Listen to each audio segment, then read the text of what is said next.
Садақаның үлкені. Адам баласы садақа дегенде көбіне ақша мен дүниені елестетеді. Бірақ кейде ешқандай дүние жұмсамай-ақ ең үлкен садақаны жасауға болады. Білсеңіз, садақаның үлкені адамның көңіліне қарап сөз сөйлеу.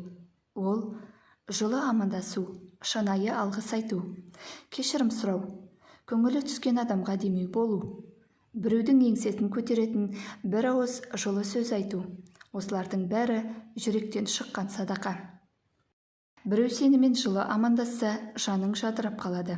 Оның жарқын бейнесі жадыңда жатталып қалатыны сөзсіз.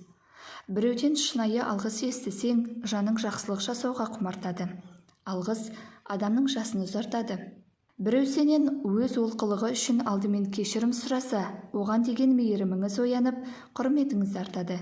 Көңіліңіз түскенде демеу болған адамды ешқашан ұмытпайсыз, жаныңызға жақын тартасыз.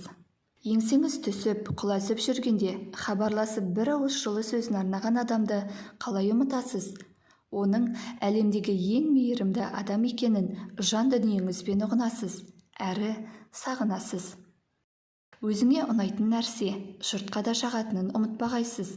Садақаның үлкені қалтаңыздан шыққаннан гөрі жүрегіңізден шыққаны әлдеқайда қадірлі әрі көркем бауырым. Мақсат Ысқақов.